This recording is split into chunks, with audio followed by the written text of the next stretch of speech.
You have entered the Arcade Cafe. Today in the cafe, I'm drinking a sparkling water out of my Yeti mug. Lovely Aldi's brand sparkling water, lemon flavored. I'm your host, Bryce and I'm all by myself today. So this should be interesting. I've never done any of these by myself. So we'll see if I crash and burn and stutter a whole lot. But here in the Arcade Cafe, we bring you our current thoughts on our video game progress, book progress, a little bit of video game news that's probably already a little old, occasional state of the podcast info, our wants, our needs, our private thoughts, our deepest, darkest secrets, and the sweet nothings that Caleb whispers in the bedroom. Let's get down to business. So it's just me today, folks. Caleb and I couldn't meet as usual since I had to pick up my wife after getting her car towed. Really weird story. Some kids were biking behind her car when she was driving home from work, and they one of them wasn't looking and crashed into her car, and if it wasn't for that she wouldn't have slowed down, but she started going again and her brake pedal hit the floor, which should not happen. So she pulled over real quick, and we called around, talked to my dad and some mechanics, and we all decided that it wasn't safe to drive, so she got it towed. And we don't know, we haven't heard from the mechanic yet, but the general thought is that the brake lines were cut somehow and she leaked a bunch of brake fluid. And since you don't just leak a massive amount of brake fluid on a 10-year-old car, it's sort of fishy, don't you think? But we don't know yet. We haven't heard from the mechanic yet, probably tomorrow. But everybody's safe. We're waiting to hear what the actual issue is, and maybe we'll bring this back around next week when Caleb's back. But I digress. Let's talk some game news. Does anyone else love hearing video game news and listening to people talk about video game stuff, but you either never or rarely play the shit that you're hearing people talk about? I listen to multiple video game podcasts, and they talk about all this stuff, old stuff and new stuff, and it makes me have these itches to play shit. Like, I've been wanting to get back to Chrono Trigger forever. People talk about Spider-Man, Final Fantasy VII Rebirth. I don't know, Cyberpunk, all this stuff. Fallout. Jesus, I want to get back to Fallout so bad, and I just do not have the time for that shit. Who has the time? And especially trying to run this podcast and have a job and a second job. It's like, holy shit. And it's kind of the same thing with books, really, and writing. I hear people talk about books on a podcast, and I hear Caleb on the Drunken Pen Writing podcast talk about writing, and I listen to it and I get ideas. Sometimes I write stuff down, but mostly I just get in the mood, never find the time, and I'm a day older or a week older. Yesterday I was 28, and today I'm 30. Well, in 2 weeks, 2 or 3 weeks, I'm 30. But yeah, just doesn't that suck? Just growing up, not being able to find time to do this shit, and hearing about other people talk about it, and playing games all the time, getting into all the new shit, the popular shit. So frustrating. Anyway, I just want to talk about a few light things this week that have come up in my video game news feeds. And then next week we'll get into some more nitty gritty stuff, because there was some stuff that happened this past week that I'd like to talk about, but I'd rather have some moral support and Caleb's wit tacked on to those conversations. So for today, I'm going to start with Paper Mario: The Thousand-Year Door, releasing for Switch yesterday at the time that you're hearing this, May 23rd.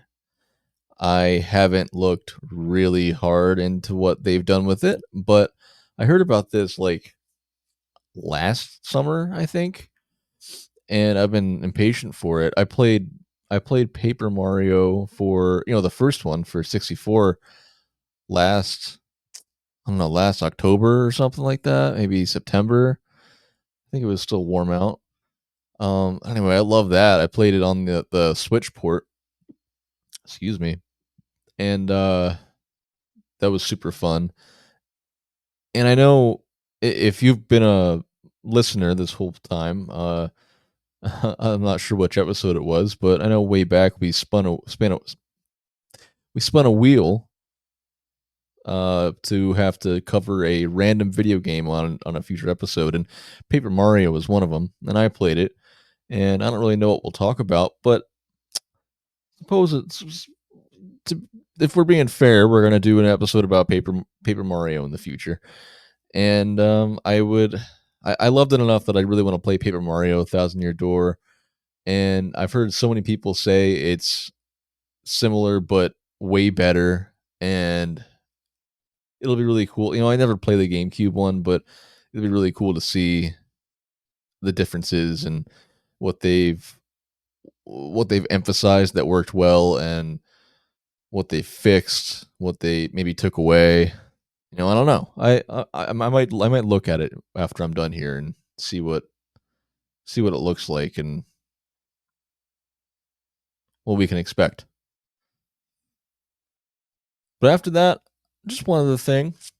I heard that PlayStation is rumored to have a handheld coming sometime soon. Probably not super soon. I think I read that it would be around the PS6 era, either alongside it or a little bit after PS6 releases. Um, but it sounds interesting because what's rumored so far is that the handheld will be able to handle PS4 games and then possibly PS5 games a little bit down the line with a pro patch, I think they're calling it. I forget which website I read this news from, but I saw it on multiple locations over the last week. But I'm wondering how that'll go over because while it's really cool to have a PlayStation handheld, and I have a feeling people would be more into it nowadays than they were back in the PSP and PS Vita eras. They were cool, but I don't think, from my experience, my friends weren't like running around with their PSPs or PS Vitas. They weren't super popular. I don't know if those handhelds took off before, but I have a feeling that in this era, a handheld PlayStation device would be a lot more popular than they used to be, especially since graphics have come so far. Um, those like PlayStation and PlayStation 2 graphics, they have a nostalgic feel, but they don't translate as well as like 16-bit and 8-bit games did and still do. There's something weird about having 3D graphics that are kind of middle of the line versus, like 64 still has a cool look, and then like PS3 starts to have a cool look that won't get too old looking. But there's something in the middle there with the PS1 and PS2 where it's like it just looks like, I don't know, it looks too rough. It's hard to look at sometimes, but yeah, I think being able to run PS4 games might be a game changer. However, I do think it's kind of weird, and let me know if you agree or disagree, but I think it's kind of weird to think that when the PS6 comes out, now who knows what that's going to look like, how that's going to perform, how the visuals will be, what the special features, the gimmicks will be with the PS6, but they release a big new system that has all this futuristic shit implemented in it, and then alongside it, they release a handheld that is significantly it plays games that are significantly older, like a decade older than this new generation. Now, I don't know. I'm trying to think what was around the same time as the Game Boy Advance, but the Game Boy graphics didn't go like too far from one to the next in terms of improvement. And those were always significantly less powerful than their, you know, home console counterparts of the same era. So, I'm sure it's going to sell, but it just seems odd to think about, I guess. It's like, hey, here's the brand new PlayStation 6. Buy this brand new awesome console. Oh, and alongside it, um would you like to take a PS4 around with you? I think maybe what people want more than anything is something that's backwards compatible consistently. I but I don't know. And it won't be backwards compatible because the other thought is that the PS6 is very likely going to be completely digital. So I don't know. These are just my musings and ramblings about and thoughts on this handheld thing. I mean, I'm into the idea, but I also like the idea of that. What's it called? They have already the PlayStation handheld thing. Um, I'm looking it up now. The Portal, the PlayStation Portal, where it's like a remote handheld idea. So you have to be in the same, at least over the same Wi-Fi, I would assume. I haven't delved into that much either, but you have to. I think you have to be in the same Wi-Fi or near the device, near your PS5, in order for it to work. You can't just like leave the house like you could with the Switch. Um, it'd be nice if they could take that and improve it so you can just take it out of the house. I mean, if they already have something that can play PS5 games handheld, why would your next handheld device be something that can only play PS4 games and then maybe eventually PS5 games? It just seems kind of stupid if you think about it that way. But, I don't know anything for sure. I'm just guessing, and I don't think anyone really knows what this is going to look like right now. It was very early on. This is just a rumor. Though it does sound like it's a legit thing that's occurring over at PlayStation. So that's all I've got for news and musings this afternoon. And I guess this morning, if you're listening to this when it first comes out. But what have I been playing? I just beat The Last of Us. It was pretty cool. Um, I guess my first. I don't want to say too much because we're gonna have an episode on it later on with Nicholas Obregon. He will be returning. So me, Caleb, Nicholas Obregon, and maybe not some other people. But we're gonna talk about it then.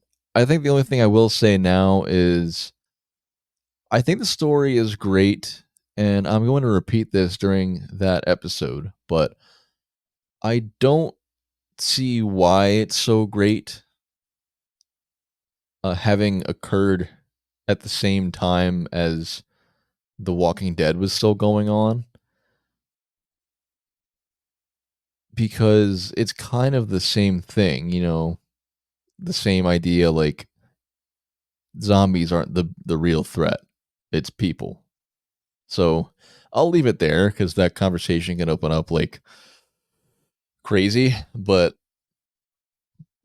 yeah, that was just my thought at the end of it. But I did like the dynamic between Ellie and Joel, and I should stop talking now. So I started playing Fear and Hunger finally, and I'll bring this up again next week for Caleb to chastise me a little bit. But we do plan on doing a full episode about that later on too. But fuck, is that game fucking hard? Jesus, my God, I just die and die and die, and I don't know what to do. I'm thinking that I'm just gonna use a walkthrough online and just read my way through that video game because Caleb loves this game, and I get it because Caleb can figure out bullshit in any video game without even when he's not supposed to be able to figure it out technically. Like that code on Star Tropics that you can't get without having that card that came in the box that you get wet. So you either have to have that or, look it up online. Caleb says he didn't look it up and he still figured out the code somehow. I don't know. He's a psychopath, but for me, I can't do that shit and it would take me like a freaking year to be able to excuse me. It would take me like a year to be able to get halfway through this stupid game. So I think I'm just going to cheat my way all the way through so that I can understand the concept of it and why Caleb loves it so much. I think I get it, and it's kind of the thing. Like if I had all the time in the world, I would just sit down and die and die and die and die and die until I figure it all out and find everything I need to find. But I just don't have the time to do that. As much as I'd like to and feel good about learning it all and figuring it out myself, it's just too much. And I think when I sit down to play a video game, it's hard for me lately to know that I'm going to be insanely challenged, just like real life. And I want to sit down and play a game that's fun and gives me some peace. So, like, I'm really eager to sit down and play Super Mario RPG because I got that for Christmas, um, or stuff like that. I have Slay the Spire on my Switch, and I played it a little bit, but I haven't really beaten anything in it yet, and I don't fully understand the game yet.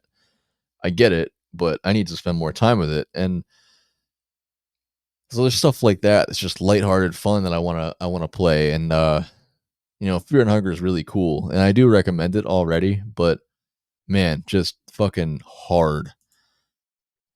So from there, I'm gonna move on to writing stuff. I want to talk about my poetry chapbook again. I mentioned it last week, and I've mentioned it here and there on some prior episodes of Arcade Cafe, and probably throughout other episodes of Arcade Bookshop. But so my poetry chapbook, it's called Airplane Graveyard. Airplane Graveyard. Um, Advanced sales are open now. Let me look at the website here.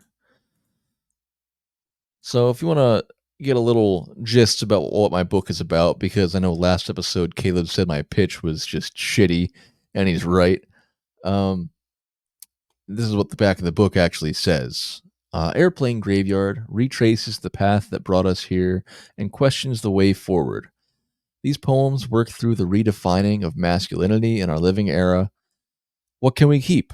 What should we change? How can we be sure? These questions are framed in the death of the family dog, getting married, wanting children, and in many memories of the speaker's family, particularly his Vietnam War veteran father. So, yeah, this is a pretty personal one. I feel kind of awkward about it, but I'm just happy I have a book out, and it's all stuff that is like, I don't know, like raw, I guess. It's a lot of my most unedited poetry, just very personal, straight from my head, and I hope you you people can acknowledge it somehow. I get that it's weird to buy some stranger's poetry book, and a lot of people don't even give a shit about poetry. Um, I encourage you to give my stuff a try.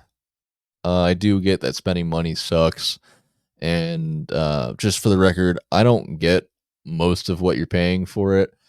So, really, what I'm working at here is just hoping that just a few people will sit down and order it, pre-order it, so that it counts towards my pre-sale numbers. They say that I need to reach 55 pre-sales before I can get any kind of royalty rate, and that first royalty rate at 55 pre-sales is only 8%. So I'd be getting very, very little anyway.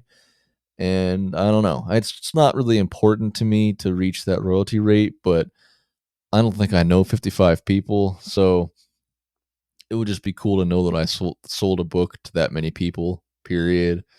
And that people were, potentially reading some stuff that I wrote.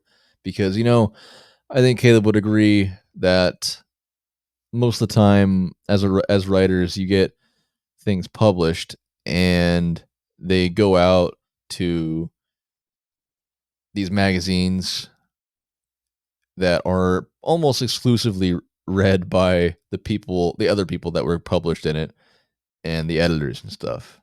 So you don't it's I think it's fairly agreed upon that you don't get a huge actual external audience just from getting published in magazines.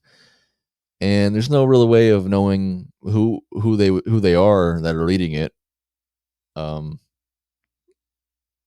because it's not your book. So, and I guess I can't really see that either, except on the pre-sales, they're sending me a list and letting me know that like the count of people that are buying it. So that's kind of nice.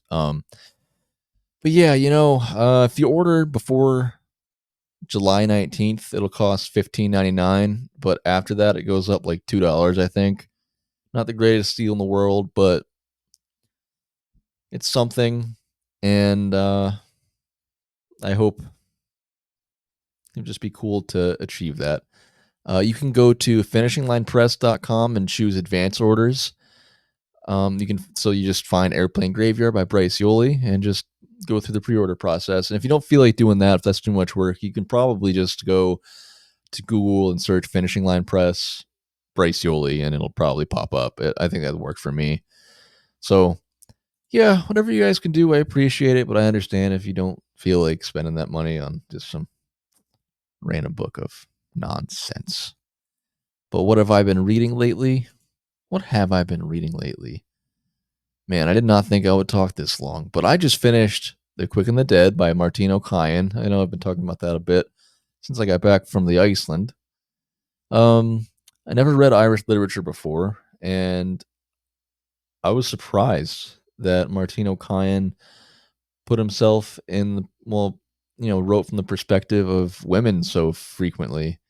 And I thought it was really good, because you read a lot of, if you read a lot of books, you read some books where a guy might get into the perspective of a woman well, and some where they just totally butcher it. Stephen King is not very good at writing from the perspective of women, and it gets pretty awkward and uncomfortable. But I felt like Martin O'Kyan was very convincing. I forgot that it was a man that wrote it while I was reading. There's stories about like what are they called? Stillbirths, which is really depressing, and I think just women who need to work, and he depicts like really strong women who are pushed to their psychological limits. And it's interesting hearing this, especially in the context of a culture that I don't really know anything about, in all honesty. Like, I think a lot of people might think they know about Irish culture, and they probably really don't. It's not just the St. Patrick's Day, you know, green and gold and orange and leprechauns and shit. There's like actual Irish history that's pretty bleak and grim and depressing that people don't know about, and he handles a lot of that stuff. But also the last few stories were, I'm not sure if this is exactly the right term, but I know in the introduction they referred to these stories as something like non-realistic writing, where I would consider them absurdist stories, but they're also written in a way that isn't completely traditional narrative. They were kind of hard for me to understand because they were kind of just flows through ideas at the same time a scene was happening. And there were often like no quotations to tell when someone was speaking versus thinking, or when the speech or thought ended and more narrative or explanation continued. It was really just like, here's all my thoughts. And that, even if there were paragraphs, one of the stories was just like 30 pages just straight without any paragraph breaks. But if there were paragraphs in these similar stories, it was still like hard to understand um, why the breaks happened. Yeah, I'm sure Kayla would have more to talk about on this, but they they were hard, but at the same time satisfying. It's funny because Caleb's and my favorites in this book, there's a bunch of short stories if I didn't mention that, but our favorites in the book are actually from that part where it's like non-realistic writing and they're harder to understand. And I know Caleb and I have kind of a debate about whether they're hard to understand or not. I don't think he agrees with me, but his favorite one was called The Key, which is about this guy who is kind of in a what do you call? I don't know, like a corporate setting, and he's like a civil servant or something, and he gets stuck in his office while his boss goes away to an island somewhere, and he needs to unlock the door to get out, and he sticks the key in the door, and the key head breaks off, and he sticks a pencil in there to get the key head out, and the pencil breaks off in there, and it takes weeks and weeks and weeks and paperwork and all these different technical processes that were agreed upon in legislature and whatever to just get him out of the of his office, and who has the authority to break down the door and all that kind of stuff. And he ends up like pissing in the corner, and but he's thirsty, so he drinks water, and he just keeps, it's disgusting and weird and funny. But my favorite one was actually called Becoming Paper. And this one was a little more poetic, but it's really weird and vague. Like I said, like it's kind of hard to understand, but it's about a guy who is turning into paper. Like, but I think it's both a little bit literal and metaphorical. My interpretation is that it's about a guy who's like turning full corporate and like surrendering and losing all sense of humanness as his body and limbs turn into paper. And um it was just really weird, and it showed you how he would stop relating to his wife as he turned more into paper, and stop caring about sex as he turned more into paper, and uh made a lot of interesting comments. And I'm sure it went way over my head in a lot of ways, but those are the ways that I started to understand it. um Whether that's interesting to any of you at all or not, um books are cool, and so are games. So, stick them together. um, I also just started reading Death in Midsummer by Yukio Mishima, which is another Caleb recommendation. And I didn't realize until I was writing this outline that I'm going strong with the theme of death in my reading. So that's interesting. Um, we'll see what happens next in my reading choices. I don't know much about Death in Midsummer yet, so I can't speak to it very much, but it's a Japanese book of short stories, and I'm really excited to read more Japanese stuff. I've only really read Vagabond and Haruki Murakami, Kafka by the Shore. So I have a lot of Japanese reading to do, and I'm excited for that. But that's all I've got today, everybody. Okay. So, post show stuff. If you haven't already, check out our most recent episode of Arcade Bookshop, where we cover the miraculous Sea of Stars. It's really good. I know a lot of our episodes are like hit or miss. Sometimes we talk about nothing for a long time, and sometimes it's like not very interesting. But I think Sea of Stars kind of really did well. I think our conversation is cool, and I think it's worth a listen. Um, out of all of our episodes, I think we got really into the nitty gritty, and talked about some cool stuff that that was fun to pull out of a video game, especially something as awesome as Sea of Stars. Stay tuned Monday, June 3rd for a brand new episode of Arcade Bookshop, because Sea of Stars reminded us of, I just said it a moment ago, but reminded us of a famous and highly masterful manga called Vagabond by Takehiko Inoue. And lastly, stay tuned next Friday, May 31st, for another edition of Arcade Cafe. This show, where Caleb and his little attitude and his higher wit will return as usual. So, thanks everybody for listening and for putting up with me. I'm sure I smacked my lips and did some annoying shit along the way here because I am alone and I have allergies. My nose is stuffy and my throat's itchy. So, thanks everybody for listening. You have just spent some time in the Arcade Cafe, and